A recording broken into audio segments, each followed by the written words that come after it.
Welcome to this episode of Wealth Without Borders podcast. And today I'm delighted to have Cécile Israël here with us, a.k.a. the wine lady. Welcome, Cecile. Thank you very much, Howard. I'm super glad to be here. Thank you for inviting me. That's my pleasure. And whereabouts are you in the world right now, and what's the weather like? So right now I'm in Shenzhen, and the weather is like every day a mix of very heavy and hot sun with deep rain. Okay. So we have to adjust hour by hour. Yeah, I'm used to that. You're quite tropical, subtropical climate, right? So right. For those of you who don't know, Shenzhen is in the deep south, really, of China. Right, close to Hong Kong. Yeah, so it's absolutely fantastic to see you, Cecile.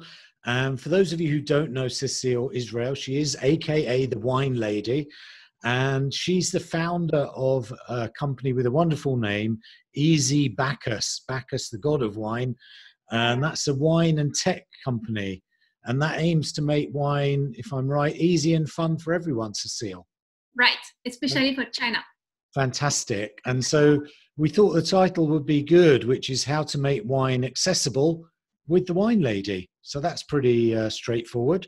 And like everything, I'm going to give you just 8 minutes to answer 8 questions. And I am very strict about it, so I will stop you. Okay. All right. Are you ready, Cecile? I'll do my best. All right. Great. So let's start. What I'll do is I'll give you the time, if I remember, before each question, so you know how long you've got left. Okay.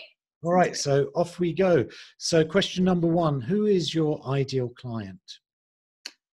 Very interesting question. So my ideal client is Chinese, living in China, younger customers between 20 to 35 years old, mainly located in the tier A, B, C city. They have more and more disposable income, more wealthy, and they have time. They have time to enjoy their life, but they are savvy, they are ultra connected. They're really interested to enjoy life and look at the Western art of enjoying life, and wine is part of it. So they're really interested in wine and also new technology, very early adopters. Okay, fantastic. And then what's the problem that you solve? Question 2, 7 minutes, 10 seconds left. Sure. So the problem I solve is that how we can select wine, how we can buy wine, how can we taste wine, everything very pragmatic, having some useful tools, enabling customers to understand wine. Because for 90% of customers in China, wine is ultra complicated. Okay, fantastic. And then 6 minutes 37 left. Question number 3. So what's the typical symptoms that people experience with this type of problem over wine? Sure. So we have to know that in China, the consumer buy more and more online, and wine and alcohol is part of that. 25% of the purchases are made online, and that is definitely growing with the COVID impact. If we compare in the West, it's only 10% of online purchase. So when they look for information offline or online, they will only get the prices, country origin, but nothing that is really pragmatic of which wine for business dinner, which wine for romantic occasion, which one to impress, or which wine that will fit my taste. So they will be forced to trust some recommendation that will not be fit for them. And then that's only for the purchasing part, but they will have non-information about the education of tasting parts and enjoying wine or pairing with food. Okay, fantastic. And then I guess you've covered this a little bit in the previous question. 5 minutes 20 remaining. Number 4, what are the common mistakes people make when they're trying to solve the problem? So yes, started to answer on that. They will be forced to trust some recommendation, and they usually buy brands. So that's something very common in Chinese culture. People do trust brands and big brands, but they will not fit their taste and the purpose of buying wine. And also a huge problem is that they will maybe sometimes be influenced and by some name, but there is a lot of fake wine in China, like counterfeit wine, which is not like proper wine, and sometimes a mix of wine and different alcohol of very low quality of wine. So that can be really also a health concern. So they will do a mistake and buy not a healthy wine. And also conservation. Wine is definitely a living product that will be affected by many factors such as temperature, light, and so on. And they will buy wine from untrusted sources, or wine that stand for months in shelves of supermarkets, or waited in the very hot temperature in containers when they arrive in China. So that will definitely kill the product, and they will buy a product without being sure and guarantee about the quality or if it fits their own taste. Okay, fantastic. Yes, fake stuff is something to definitely be aware of. 3 minutes, 44 remaining. Question number 5. What's one valuable free action that the people checking out the podcast today can implement? It might not solve all of the problem, but it'll help them to solve that problem. Sure. So free action will be to look for information mainly on social media. Nowadays, we have so many information available.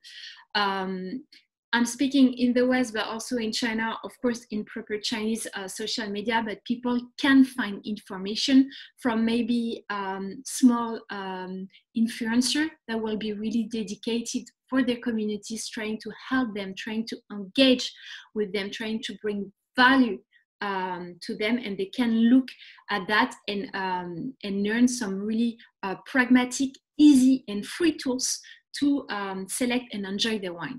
Fantastic. Okay, 2 minutes, 49. Question number 6. What's one valuable free resource you can direct people to that will further help with that problem?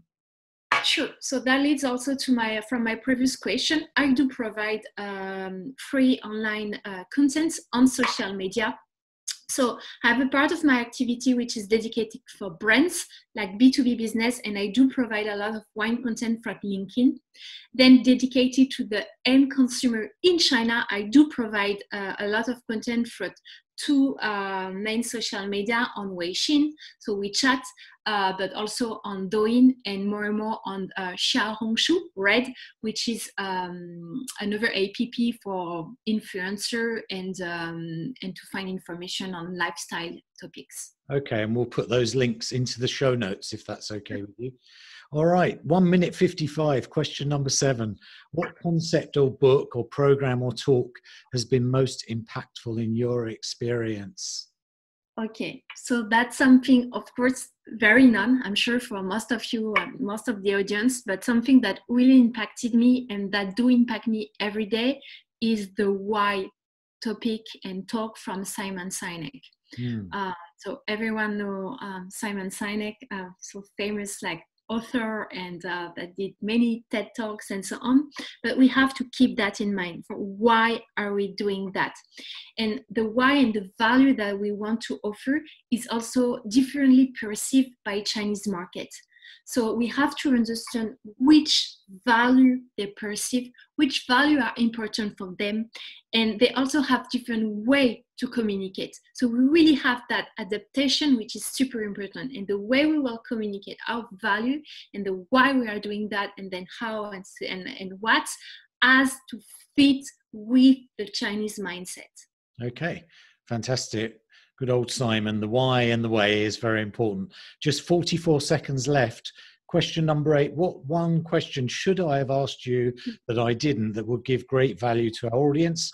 And very quickly, what's the answer? So very quickly will be how to mix wine and tech. Can be like two different subjects. We think like wine is super traditional, tech is like tech, but yeah, we can mix together, and I do mix them because I adapt to consumers. In China, they are ultra connected. I mentioned they do 25% of their purchase online for wines. They do live with their smartphone, so it's super important. And I'm trying also to develop some platform using AR, VR, and multi-sensory labels. That's it. Oh, the alarm went off. We just got there in time, Cecile.